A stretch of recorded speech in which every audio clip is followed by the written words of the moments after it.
con esta iniciativa pueda el país regresar 50 años. Volveríamos a aquellos tiempos en donde el Instituto Electoral pues era uno más de los engranajes, llamémosle, del Ejecutivo Federal. ¿Queremos otra vez que voten los muertos? Como dice el dicho, si funciona, pues ¿para qué le mueves? O peor aún, ¿para qué lo destruyes? Es necesario un árbitro confiable. Y para ser confiable necesita ser imparcial. Y para ser imparcial es necesario que el proceso de elección de sus cabezas dé garantías a todos. No entiendo a veces hasta la ira del presidente contra los actuales funcionarios del instituto, porque quienes hoy están en el Consejo General tampoco no estaban en el año 2006. A mí me parece que es un poco como la bruja de Blancanieves, que llega con una manzana envenenada a dársela pues a unas personas que están medio dormidas.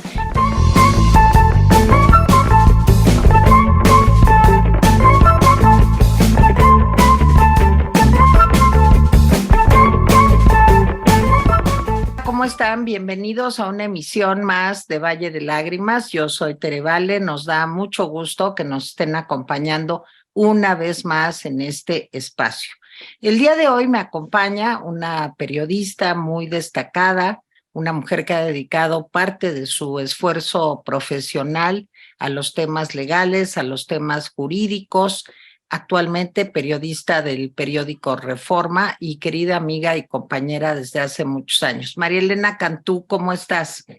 Gracias, Tere, qué gusto de verdad compartir el espacio con Pepe Woldenberg también. No, pues es que eso lo dejaba yo para el final, porque de verdad que es un privilegio tener a un hombre al que admiramos, respetamos, no solamente María Elena Cantú y yo en lo personal, sino realmente todos los que defendemos y luchamos por la democracia en nuestro país. Pues yo creo que el doctor José Woldenberg es un referente.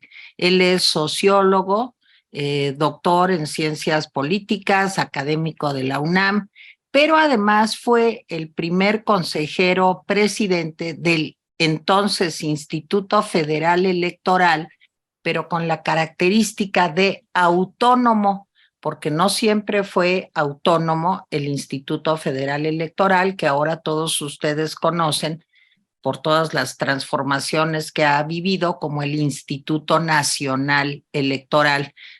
Pepe Woldenberg, de verdad, muchísimas gracias por aceptar nuestra invitación.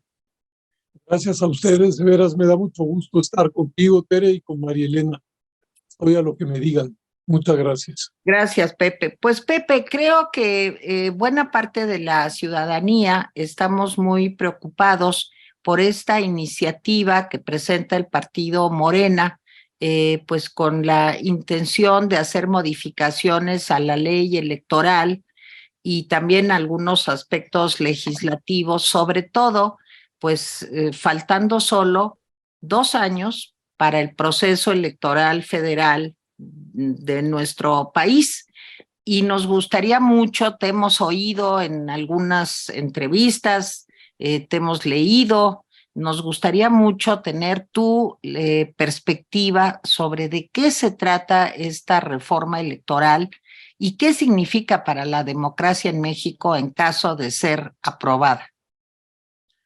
Sí, yo creo que es una pregunta no solamente pertinente, sino estratégica, porque es una iniciativa de reforma constitucional que presentó el presidente de la República para modificar el marco legal e institucional a través del cual se desarrollan las elecciones. ¿Qué es lo que más me preocupa? Me preocupan muchas cosas, pero ¿qué es lo que más me preocupa? Que lo que fue una construcción lenta pero sistemática para contar con autoridades electorales autónomas, con esta iniciativa pueda el país regresar 50 años. Trataré de explicarme.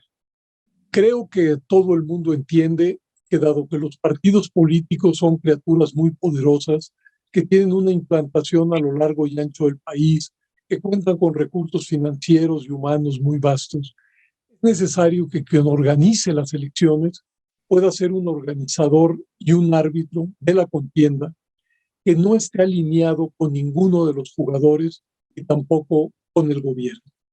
Y creo que eso se le logró precisamente con la reforma electoral a la que hacías alusión, Tere, la de 1996, que convirtió al Instituto Federal Electoral entonces en una institución del Estado, pero autónoma. ¿Qué quiere decir esto? Que aunque en su Consejo General hay representantes de los partidos y del Poder Legislativo, los únicos que tienen derecho a voz y voto son consejeros electorales que son electos por la Cámara de Diputados luego de un proceso pues, bastante complicado de evaluación y de acuerdo político. ¿Qué propone ahora el presidente? El presidente propone, en primer lugar, que el Instituto Nacional Electoral puede hacer el Instituto Nacional de Elecciones y Consultas. El nombre es lo de menos, la verdad. También que en vez de 11 haya 7 consejeros. En eso creo que tampoco hay problema. Pero el quid es que ahora propone que esos consejeros sean electos por toda la población, que 20 candidatos los presente el propio presidente, 20 el Congreso de la Unión, 10 la Cámara de Diputados, 10 la Cámara de Senadores y 20 la Suprema Corte de Justicia de la Nación. Suena bien quizá a oídos de muchas personas. Sin embargo, hay que hacerse cargo de que los candidatos a consejeros simple y sencillamente no tienen los recursos ni logísticos, ni materiales, ni financieros para hacer campaña. Eso lo sabemos todo. ¿Quiénes son los únicos que pueden hacer una campaña de norte a sur y de este a oeste? Pues los partidos políticos. Entonces, es una propuesta que obliga a aquellos que quieran ser consejeros, pues a alinearse con alguno de los partidos para que sean estos los que les hagan sus campañas. Pudiendo llegar al extremo siguiente, que los 7 consejeros del nuevo instituto sean consejeros propuestos por el presidente de la República. Es decir, volveríamos a aquellos tiempos en donde el Instituto Electoral pues era uno más de los engranajes, llamémosle, del Ejecutivo Federal. Y si algo pasó realmente en nuestro país en los últimos años, es que paulatinamente, pero de manera consistente, y sobre todo con la creación del IFE y luego su transformación al INE, México logró construir un organizador electoral auténticamente independiente. Las pruebas están a la vista.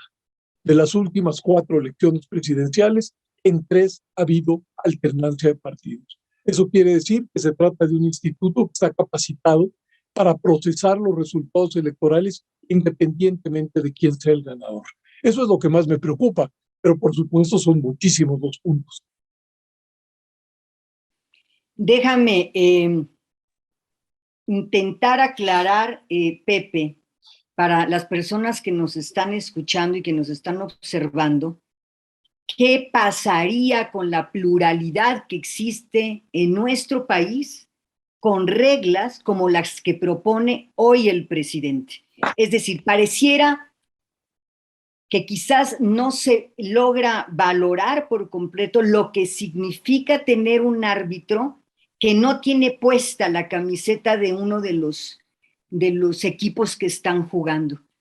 ¿Qué pasaría con la pluralidad con reglas como estas, Pepe? Bueno, a ver, la pluralidad política que existe en el país es un hecho, pero la democracia es una construcción. ¿Qué quiero decir? Cualquiera que hable con su familia, con sus amigos, con sus compañeros de trabajo o con sus compañeros de escuela, se dará cuenta de que en México palpita una pluralidad política viva y actuante. Es decir, el México real, el México que todos podemos constatar, no cabe ni quiere hacerlo bajo la camisa, bajo el paraguas de una sola ideología, de un solo programa, de un solo partido. Eso está ahí. Pero eso que está ahí requiere de un entramado institucional y normativo para que pueda expresarse, para que pueda recrearse, para que pueda convivir y pueda competir de manera institucional y pacífica. Y ese entramado es el que se ha venido construyendo en México a lo largo de las últimas décadas. Parte fundamental de ese entramado es quién organiza las elecciones y quién las califica, por supuesto. Y creo que hemos llegado a un arreglo que debería resultar en principio satisfactorio para todos. Por supuesto que se puede ajustar como toda construcción humana. ¿A qué me refiero? Tenemos un instituto que hace elecciones y que las hace cuidando que cada uno de los eslabones del proceso electoral esté diseñado con un criterio de imparcialidad para no beneficiar ni perjudicar a nadie. Y en ese sentido es el que permite que esa pluralidad se exprese y compita pues de manera pacífica y ordenada. Y que sean los ciudadanos los que deciden quién debe gobernar y quiénes, en qué cantidad deben estar en los congresos. Si nosotros vulneramos esa pieza, si esa pieza se le entiende como un eslabón más del gobierno, o si esa pieza, esa institución, se le piensa como una institución alineada con un partido político, como lo fue en el pasado, digamos en los años 70, pues todo el entramado se erosiona y no hay garantías de imparcialidad para esa diversidad. Para decirlo de otra manera, ningún exorcista va a poder terminar con la diversidad política que hay en el país. Esa está implantada. Y la idea entonces es, ¿qué hacemos con ella? La idea democrática es construyamos un espacio para su recreación y convivencia. La idea autoritaria es, no, solo una franja de esa sociedad es legítima, es la única fuente virtuosa, es la única expresión auténtica del pueblo. Quien piensa así, pues cree que tiene el derecho antes de las elecciones de gobernar y no considera legítimas a las otras opciones. Y por ello tener un árbitro faccioso pues no les preocupa, siempre y cuando sea un árbitro faccioso a su favor. Entonces es un asunto mayor el reto que estamos viviendo. Sí, sí es mayor y coincido contigo, perdón, Tere, ahorita suelto el micrófono. Sí, adelante. Porque algo que pacifica el resultado electoral es que todos tenemos la certeza de que hay transparencia, que hay legalidad y porque le tenemos confianza al sistema. Si hay un árbitro faccioso, entonces ya no hay elecciones pacíficas, sino el riesgo es el conflicto. ¿Estoy en lo correcto, Pepe? Antes de darle el micrófono. Pues sí, pero además, María Elena, además no es un asunto especulativo. Es tal y como tú lo dices, y ya lo vivimos. En las elecciones de 1988, teníamos que la Comisión Federal Electoral era un organizador de las elecciones faccioso. ¿Por qué? Porque le habían inyectado el criterio de representación proporcional de los partidos políticos.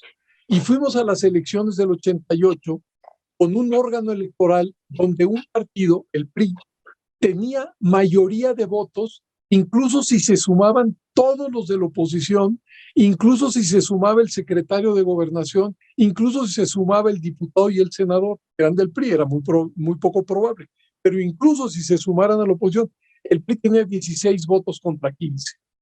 Y ya sabemos lo que pasó en las elecciones de 1988. Estuvimos al borde de una crisis constitucional. Y la credibilidad en el sistema electoral y la legitimidad, llamémosle, de los ganadores, con o sin comillas, estuvo en duda.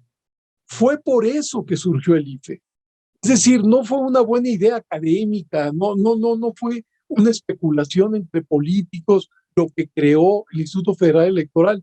Después del 88, después de las elecciones, afortunadamente desde el gobierno y desde las oposiciones, se llegó a la conclusión de que México no podía ir a otras elecciones con ese mismo entramado legal y esas instituciones. Y por eso se construyó el IFE. Y desde el principio, desde las primeras elecciones que organizó el IFE, que fueron las de 1991, paulatinamente se empezó a revertir esa desconfianza. Cierto, hubo una crisis postelectoral muy fuerte en 2006, pero si uno ve desde 1991 a la fecha, es decir, 30 años, la pluralidad se ha instalado entre nosotros. Y hoy ganan unos, mañana ganan otros, quienes ganan en un estado pierden en otro. Es decir, nos hemos venido acostumbrando pues a que nadie tiene a los votantes en la bolsa de una vez y para siempre, que los humores públicos son cambiantes.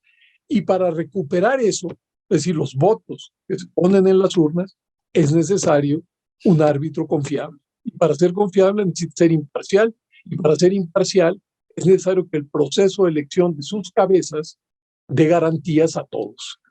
A ver, Pepe, durante muchas conferencias de prensa del presidente, hemos escuchado una y otra vez acusar al INE ahora de fraude, de que comete fraudes, de que no se respeta el voto ciudadano. Lo quiero poner en términos muy sencillos, tratando de que pues todos podamos entender bien de qué se trata esto.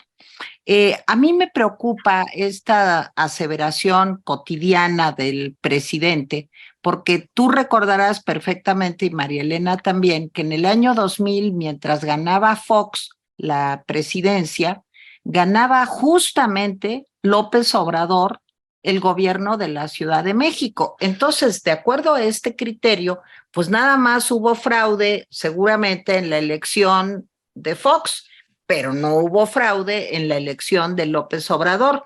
Curiosamente, en 2006, cuando pierde López Obrador, ¿sí?, frente a Calderón en esta elección que tú mismo refieres como muy competida y con muchos conflictos postelectorales, pues resulta que también cuando gana Calderón, pues resulta que gana Marcelo Ebrard, hoy secretario de Relaciones Exteriores del gobierno de López Obrador. Entonces, a mí me gustaría mucho, y creo que sería de mucha utilidad, pues que nos ayudaras a desmontar este, pues, mito urbano de que el INE comete fraude cuando pierde López Obrador, pero cuando gana López Obrador, pues no hay fraude. ¿Cómo ves esto, Pepe? A ver, yo creo que este es un asunto medular también. A mí lo que me llama la atención es que el hoy presidente de la República lo es porque legítimamente ganó un proceso electoral organizado por el INE. No deja de llamarme la atención que el ganador de ese proceso descalifique a la autoridad que organizó sus propios comicios y que por eso hoy creo que todos reconocemos que él es un presidente legal y legítimo. Es decir, la mayor parte de los mexicanos votaron por él en su momento y por ello hoy es presidente. Ahora, ¿por qué es imposible un fraude masivo en el sistema electoral mexicano? No digo que en alguna casilla no pueda suceder, incluso en alguna región, pero masivo. Se instalan 160,000 casillas. ¿Quiénes están en esas 160,000 casillas, por favor? No son funcionarios del IFE ni del INE, son ciudadanos del común, quienes estamos en esta mesa virtual, que han sido sorteados y han sido capacitados. Esos son un presidente, secretarios, escrutadores, los que reciben y cuentan los votos de sus vecinos, pero no están solos, están ahí los representantes de los partidos políticos. Y cada uno de los representantes de los partidos políticos observa desde principio a fin toda la jornada electoral. Y al final, en el recuento están ellos. Y los representantes de partidos se quedan con las actas de escrutinio de todas y cada una de las casillas. Un particular como nosotros puede ir al PREP e ir viendo cómo se agregan los resultados de las elecciones. Pero un partido político que ha mandado a sus representantes a las casillas, ellos tienen copia de todas las casillas y pueden checar, por ejemplo, si en el programa de resultados electorales preliminares la información que se está agregando coincide con las de ellos. Es decir, no, el INE no pide a nadie un acto de fe, que confíen en él, sino que explica cómo cada uno de los eslabones del proceso electoral es un candado contra el fraude. Aquí nos podríamos pasar días explicando todo el asunto. Las urnas son translúcidas y se arman en ese momento. ¿Para qué? Pues para que se vea que las urnas no están embarazadas, como se decía en el pasado. Las boletas están impresas en papel seguridad. Dicen, tienen fibras visibles, fibras invisibles, son infalsificables.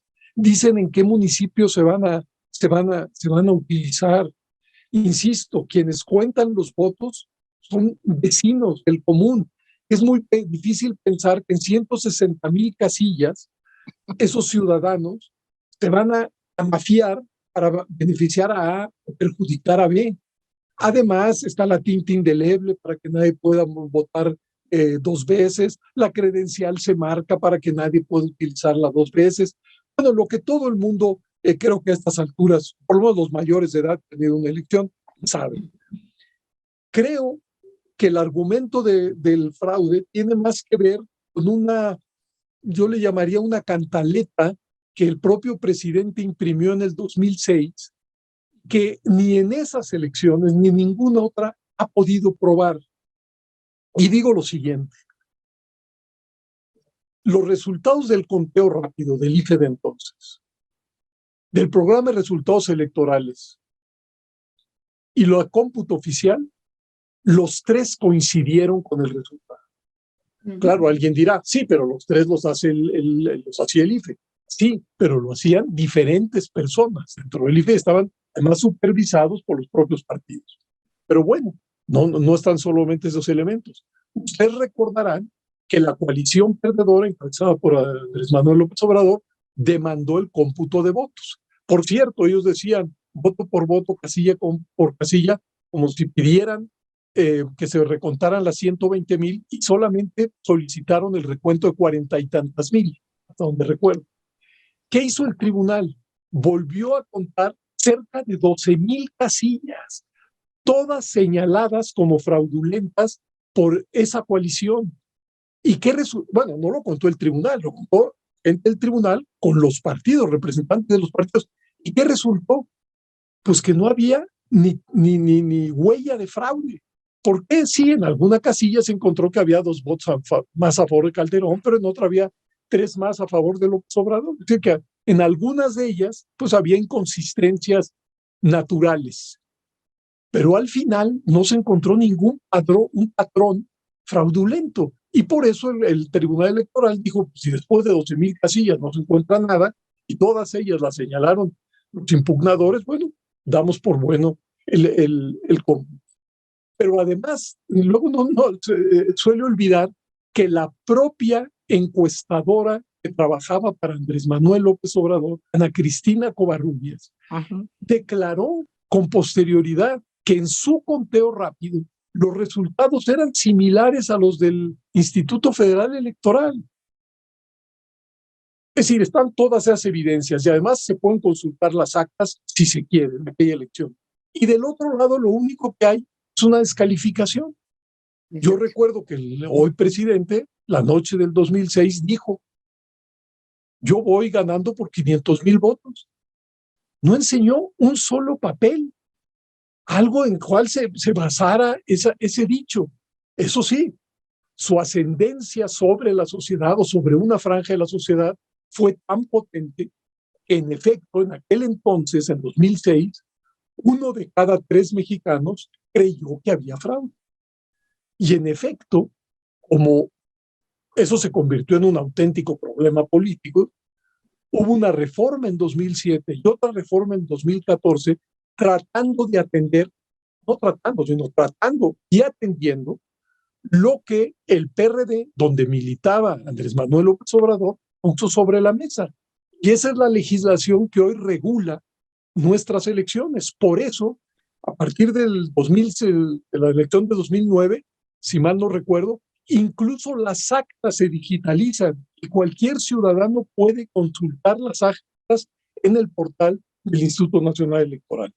Es decir, yo sí reconozco que en 2006 los dichos del hoy presidente sí erosionaron y mucho la confianza del instituto.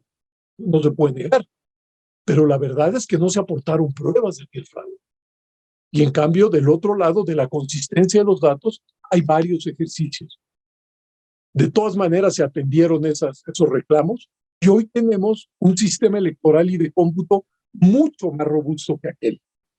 No entiendo a veces hasta la ira del presidente contra los actuales funcionarios del instituto, porque quienes hoy están en el Consejo General tampoco no estaban en el año 2006, son otros. Incluso si uno quisiera encontrar algo, alguna explicación, si se quiere, entre comillas, pues diría, quienes están a la cabeza del INE hoy no tenían nada que ver con ese instituto que fue hace 16 años. 16 años. Malala.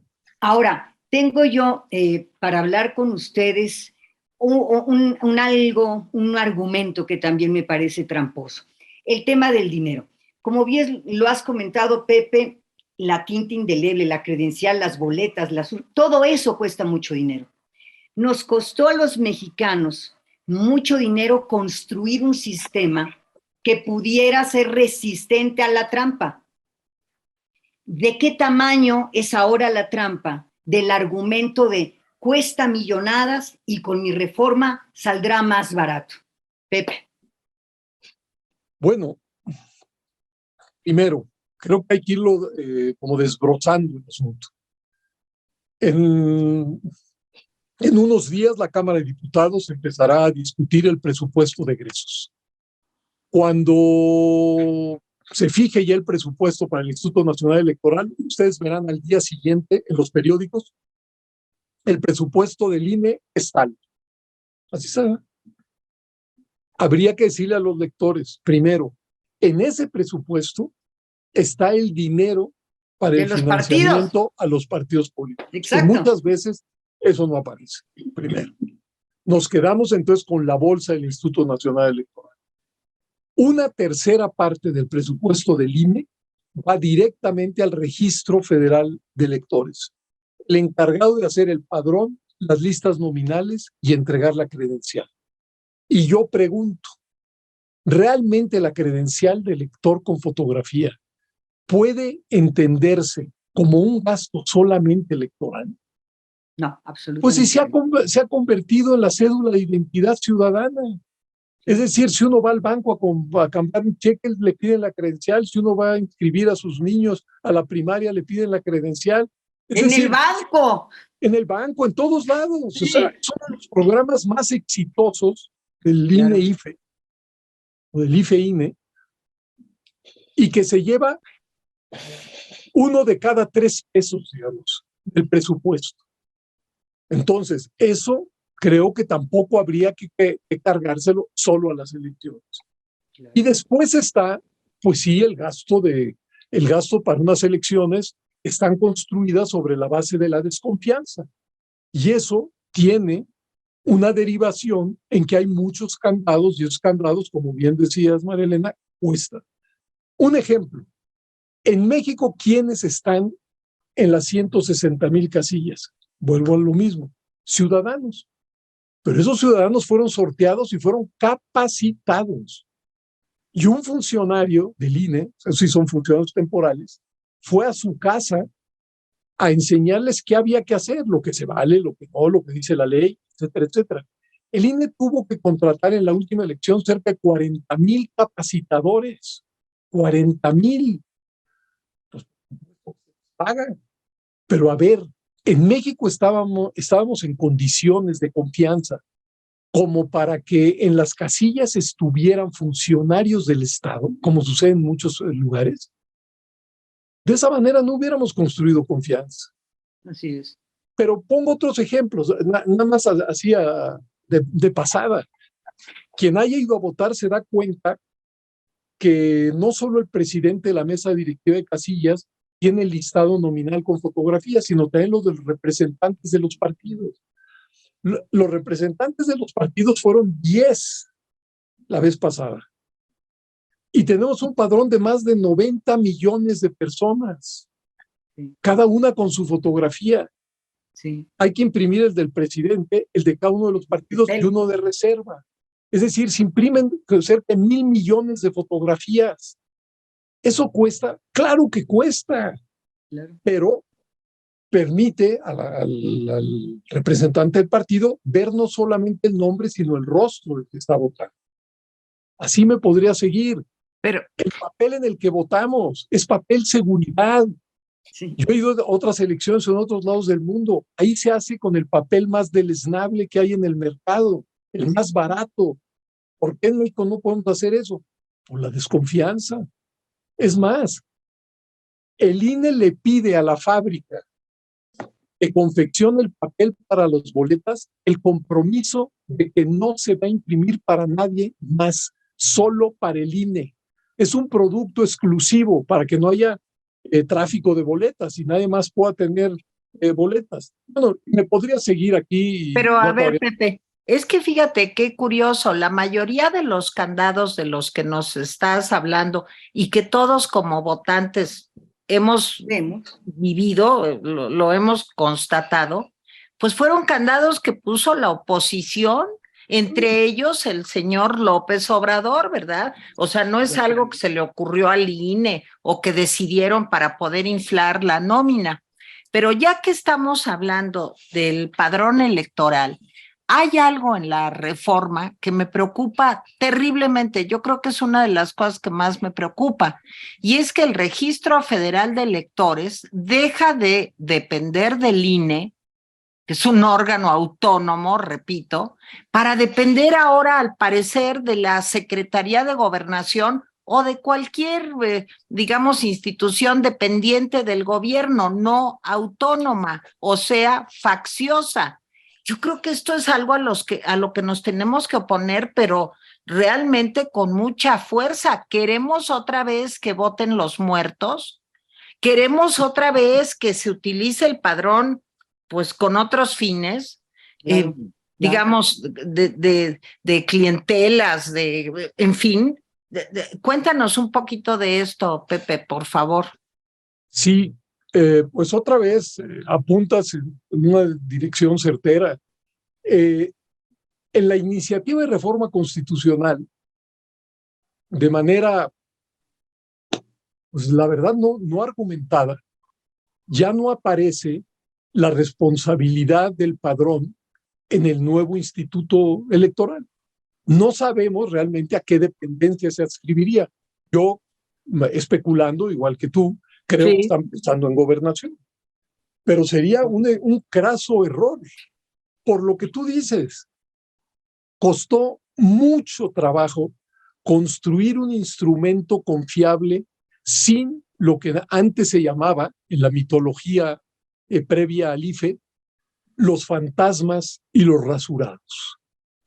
Nosotros, después de las elecciones de 1988, los partidos y el gobierno decidieron en conjunto que el padrón con el que habíamos votado en 88 se iba enterito a la basura, porque reconocían que tenía inconsistencias por todos lados. ¿Qué eran los rasurados? Se decía gente que se había inscrito, pero que a la hora de la hora no aparecía. ¿Y quiénes eran los fantasmas? Que aparecían unas personas que realmente no existían, pero a su nombre se le entregaba la credencial a alguien más y ese votaba pues por ese fantasma. Es decir, hubo que construir a partir de la creación del IFE en el año 1990 un padrón desde cero. Insisto, el anterior se tiró. ¿Cómo se hizo? Todo el mundo lo vio, porque por fortuna el 98, 99% de los mayores de 18 años en nuestro país tienen credencial de elector. ¿Cómo se hizo eso? Primero, con un censo. Se barrieron todos los domicilios. Luego se pusieron módulos para que la gente fuera a darse de alta en la lista nominal. Y después de eso se les entregaba su credencial. Al principio sin fotografía y luego con fotografía. Incluso en los momentos más álgidos de conflicto postelectoral, como en el 2006, nadie ha puesto en duda la veracidad del padrón electoral y de las credenciales que emite el INE. Nadie, incluso en los momentos de conflicto. Bueno, como dice el dicho, si funciona, pues ¿para qué le mueves? O peor aún, ¿para qué lo destruyes? Nadie que yo haya escuchado medianamente sensato y que conozca esta historia ha pedido que el padrón salga del INE y sea adscrito a otro lugar. ¿Por qué? Porque si va a ir a cualquier dependencia gubernamental, pues va a empezar la especulación, incluso de qué está pasando con el padrón, si no estamos volviendo a las viejas prácticas de fantasmas y rasurados, etc., aunque no sucediera, nada más por nuestra, digamos, por nuestra desconfianza crónica. Entonces, si tenemos un instrumento que ningún partido político, ninguno ha puesto en duda, que sabemos que quienes están ahí son ciudadanos de a de veras y que la credencial se ha convertido de facto en una cédula de identidad, pues ¿para qué sustraerla de la institución pues que ha hecho, que ha diseñado el programa, que ha operado el programa, que entrega las credenciales y que todo el mundo reconoce como un instituto que funciona en ese terreno? A mí también me desconcertó mucho, igual que aquí, no ver que entre las facultades del INE está la de integración del Registro Federal de Electores. Pepe, tú hablabas de la ira que el presidente le tiene a los consejeros. No se entiende. No se entiende por qué destruir una institución a través de cuyas reglas, a través de esas reglas ganaste tú mismo. ¿Por qué es tan incómodo para el presidente el tema de la autonomía del Instituto Nacional Electoral? Yo esa pregunta me la he hecho muchas veces, pero a estas alturas sí tengo una respuesta, por lo menos tentativa. Yo creo que al presidente no le gusta ninguna institución autónoma. Es decir, él piensa las relaciones entre los poderes de la Unión y los órganos autónomos del Estado en el viejo código de los años 50 y 60 del siglo pasado. Es decir, cuando en efecto todos los órganos del Estado estaban subordinados a la voluntad presidencial. Y creo que de alguna manera él añora eso. Ahora, lo que sucede es que entre aquel México y este, pues ya no hay forma de comparar. Este es un México más urbano que rural, a diferencia de aquel, con más altos índices de escolaridad. Y en aquel México, pues la verdad, sí había un partido hegemónico. Y que además todavía la legitimidad revolucionaria gravitaba de alguna o de otra manera. Y a los flancos de ese partido, pues había otras organizaciones más bien testimoniales o germinales o como les quieran llamar. Es decir, casi todos sabíamos, los que tenemos suficiente edad para ello, pues que las elecciones, sobre todo las importantes, ganadores y perdedores estaban predeterminados. Y entonces, pues el órgano electoral, pues era un órgano gubernamental, digámoslo, tal como fue. Ahora, el problema es que el México de hoy es un México diverso. En él palpitan diferentes ideologías, puntos de vista, sensibilidades, maneras de acercarse a los temas desde diferentes ópticas.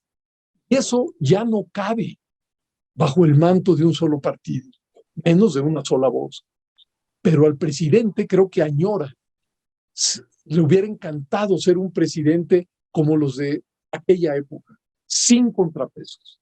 Un presidente cuya voz, cuya iniciativa y a veces incluso cuyos caprichos transitaran rápidamente por el mundo de las instituciones republicanas. Y eso pues ya no es posible porque las instituciones republicanas hoy están habitadas por una diversidad de fuerzas políticas. Es decir, en los últimos años, poco a poco, íbamos avanzando en el sentido pues que imaginó Montesquieu, es decir, que no conviene que todo el poder esté concentrado en una institución y menos en una sola persona, que la división de poderes pues hace que los mismos, digamos, se equilibren y que el mundo de la política no es un mundo de caprichos. A ver, Pepe, esto tiene que ver también con lo que propone esta reforma en cuanto a la desaparición de los órganos electorales locales. O sea, es tal el afán de control, esto lo digo yo a título personal, él quiere controlarlo absolutamente todo. Entonces es como un papá autoritario y no quiere que nadie haga nada que él no ordene o que él no decida, porque pues, los niños no pueden tener independencia. Entonces, en el caso de los soples, ¿qué va a pasar? ¿Esto qué significa? Que todo va a centralizar un INE, pero reducido a su mínima expresión, porque miren, perdón que comente esto, Pepe, pero es muy importante conocer tu opinión. A mí me parece que es un poco como la bruja de Blancanieves, que llega con una manzana envenenada a dársela pues a unas personas que están medio dormidas y que no se dan cuenta de que tiene veneno adentro. Si desaparece el presupuesto para el INE, si desaparece el control del registro federal electoral, si ahora los consejeros van a ser electos por la ciudadanía, pues ¿de qué se trata? Se trata de hacer un INE a modo que cumpla las órdenes de un autoritario. De eso se trata. Me escandaliza, y lo de los soples tiene que ver en ese sentido, creo yo. Sí, pues otra vez tienes razón. A ver, en efecto, la iniciativa presidencial de reforma constitucional crea un Instituto Nacional de Elecciones y Consultas, acaba con todos los institutos locales, deja un solo tribunal, el Tribunal Electoral del Poder Judicial de la Federación, y acaba con los tribunales locales. Lo primero que llama la atención, pues es este afán centralizador, como si no fuéramos una república federal. Es decir, el primer argumento que creo yo habría que poner enfrente es que seguimos siendo una república federal, no una república centralista. Y por eso hay estados de la república con sus respectivos gobernadores, congresos y demás. Y es natural que existan órganos electorales propios para organizar las elecciones a gobernador, a congreso local y a las presidencias municipales. Pero alguien dirá, ese es un argumento meramente conceptual, etcétera, etcétera. Pero hay otro que es un argumento práctico. El Instituto Nacional Electoral, como hoy lo conocemos, no tiene ni el presupuesto, ni las instalaciones, ni el personal humano para hacer las elecciones locales. Les doy algunos datos solo para ilustrar. En la gran mayoría de los estados, el número de distritos federales es mucho menor que los distritos locales. Por ejemplo, en el caso de Campeche, Campeche elige 2 diputados federales, pero hay 21 diputados uninominales en Campeche. Y algo similar sucede en Zacatecas, en Baja California, etcétera, etcétera. ¿Qué quiere decir eso? Que en el caso de Campeche, sigo con eso para ilustrar, hay 2 oficinas del INE, una por cada distrito. Pero si quisiera organizar las elecciones para el Congreso local, se necesitan 21 oficinas, porque hay 21 distritos locales. Es decir, ¿cómo se puede decir? La figura de la manzana envenenada, pues puede tener algún sentido, porque a mucha gente le sonará bien, no, pues es que hay una duplicación de funciones, tenemos un instituto nacional, institutos locales y tribunal. Sí, es cierto que hay uno nacional y otros locales, pero porque las elecciones federales y las locales son distintas. Es decir, no solamente elegimos presidentes, senadores y diputados, que es de lo que se encarga el INE, sino también gobernadores, congresos locales y ayuntamientos. Y se necesita una estructura para hacer esas elecciones. Esa estructura no la tiene el INE. Si avanzara, digamos, si se aprobara la iniciativa presidencial, el INE tendría que crecer en serio. Los recursos que hoy tiene no puede hacer todo eso. Déjenme plantear un tema. A ver, apropiarse, hablando de los órganos autónomos, apropiarse de la Comisión Nacional de Derechos Humanos fue un golpe feroz para las víctimas de este país que crecen día a día. Pero apropiarse del sistema electoral, desde mi punto de vista, es un golpe letal para la democracia. Es decir, yo no me puedo imaginar pensar que México diga que vive en una democracia si tú matas al árbitro. De ese tamaño lo veo. Con esta reforma, si es que pasa, desde mi punto de vista, quiero conocer el suyo, no se puede hablar de democracia en México. Bueno, es que una condición necesaria, aunque no sea suficiente, pero necesaria sin duda, son la de elecciones libres, transparentes y equilibradas. Si no hay elecciones de ese tipo, no se puede hablar en efecto de democracia. Y eso es lo que estaríamos perdiendo, uno de los eslabones que hacen funcionar la democracia. Ahora, es probable que muchas personas no valoren lo que significa vivir en democracia, sobre todo los jóvenes. Pero los que hemos vivido en épocas, digamos, de la época del autoritarismo mexicano, sabemos lo que significa. Democracia es, además de elecciones libres y equitativas, se supone que es un poder regulado, un poder caprichoso, un poder fragmentado. Se supone también que es un poder vigilado, que además los ciudadanos, las personas físicas y morales incluso, lo pueden contravertir a través de una vía judicial. Todo eso supone la democracia, pero supone también el ejercicio de las libertades que hemos venido ejerciendo en los últimos años, libertad de asociación, libertad de expresión, libertad de manifestación, etcétera, etcétera. Eso se ha venido también expandiendo en los últimos años conforme la democracia se abría paso en nuestro país. Y eso es muy probable que sí se entienda y sí se valore por parte, pues, de franjas muy importantes de la población. A mí me tocó todavía en los años 70 ir a algún periódico a tratar de meter un desplegado pagándolo, y nos decían que simple y sencillamente no se iba a publicar. Oiga, pues si lo vamos a pagar. ¿Y esta es nuestra expresión? Sí, pero no. Bueno, de ahí venimos. De ahí venimos. En la legislación electoral, cuando todos los partidos políticos podían comprar espacio en radio y televisión, recuerdo que se tuvo que inyectar una norma que era la siguiente, que los concesionarios de radio y televisión tenían que entregarle al IFE un menú de sus tiempos y tarifas. Suena como extravagante, y bueno, ¿y eso para qué?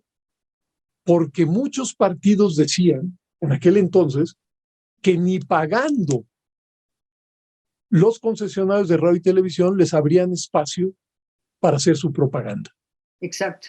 Bueno, Pepe, de ahí venimos. Perdón que hable del pasado con María Elena Cantú, sí, pero María Elena Cantú y yo, como periodistas, las dos aquí presentes, hace muchos años, en esa época, sufrimos directamente la censura. Cuando María Elena era directora de noticias de una radiodifusora que yo dirigía, y nos llamaron para obligarnos a despedir a una persona, que por cierto no despedimos, pues porque no convenía lo que decía.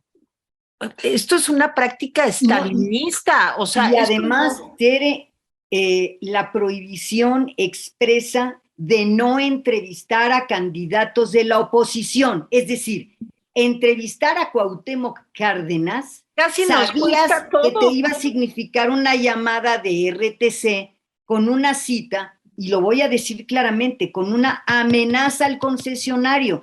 De ahí venimos. Entonces yo me pregunto, y nosotras lo vivimos personalmente. Digo, por supuesto sé que nos vemos muy jóvenes, pero vivimos eso, mi querido Pepe. Ahora, Pepe, no quisiera seguir abusando de tu tiempo, te agradecemos mucho, pero no puedo, al menos por mi parte sería la última pregunta, dejar de preguntarte las implicaciones que tiene esto también en el poder legislativo. Tener la desaparición de los plurinominales, te lo digo, pues también por una experiencia personal. Yo sé lo que es militar en partidos que representan minorías y lo importante que es que haya una representación plural también en el poder legislativo. Creo, sin ser una experta en el tema, y por eso te lo pregunto, que la eliminación de los plurinominales va a resultar en una sobrerepresentación para el partido mayoritario. Sin embargo, la gente, tú le dices, es que van a gastar menos porque gastan un chorro los partidos, es que ganan unos sueldazos, los villanos favoritos del presidente, Lorenzo Córdoba y Ciro Murayama, que por cierto ya se van. ¿sí? Ya se van, ya no van a estar en el 2024 sus villanos favoritos. Y encima les dice, si va a haber menos diputados que no hacen nada, y entonces la gente que no sabe mucho de estos temas dice, bravo, eso es buenísimo, vamos a vivir la austeridad. A ver, Pepe, ¿cómo ves eso? A ver, primero, el presidente estuvo anunciando y anunciando que iba a acabar con los plurinominales. Incluso buena parte de su base de apoyo cree que eso está en la iniciativa, pero no. ¿No? Acaba con los uninominales en la Cámara de Diputados y hace listas en cada estado. Bueno, Así se es. dieron cosas hasta chuscas. Cuando el presidente manda esta iniciativa, hay varios de sus correligionarios que a través de Twitter lo felicitan por acabar con los plurinominales. Quiere decir que no habían leído siquiera A ver, explícame eso. Bueno, lo que están proponiendo para la Cámara de Diputados es elegir por lista en cada uno de los estados. Entonces, en los estados que tienen muchos diputados, por ejemplo, 40 en el Estado de México o en la Ciudad de México o en Veracruz, pues ahí sí el criterio de representación proporcional puede funcionar y puede funcionar muy bien. Pero otra vez, en los estados donde se eligen 2, 3, 4, 5, 6 diputados, pues ahí claramente las minorías no van a tener representadas, no van a estar representadas y se va a vivir un fenómeno como el que tú anuncias, un poco de sobrerepresentación a la mayoría, subrepresentación de las minorías. En el caso del Senado, quitan la lista plurinominal, ahí sí, quitan la lista plurinominal y dejan 3 senadores por entidad que se van a repartir con el criterio de representación proporcional. ¿Qué sucederá con esto? Pues otra vez los más pequeños partidos van a quedar fuera del Senado. No hay, y todo por reducir la cantidad. La verdad es que el Congreso mexicano, en términos del presupuesto de egresos de la Federación, es un presupuesto mínimo, hombre. No, el Congreso no nos cuesta gran cosa. El ahorro es insubstancial y para lo único que servirían estas propuestas, no sé si para sobrerepresentar un poco a la mayoría. Yo soy de la idea que México no necesita hacer más pequeñas sus cámaras y que si queremos un sistema de representación proporcional estricto en la Cámara de Diputados, se puede lograr con la fórmula mixta, es decir, elegir uninominales y plurinominales, pero repartir los plurinominales para que entre el porcentaje de votos y el porcentaje de escaños sea exactamente el mismo. Es decir, como el sistema alemán, eso es exactamente lo que hace. Nombra unos uninominales y los plurinominales sirven pues para ajustar, ¿no? Entonces, en ese terreno, pues ojalá, digamos, yo soy de la idea, con esto termino, ya sé que estamos cerrando, yo creo que lo mejor que le podría pasar a México hoy es que no hubiese reforma electoral.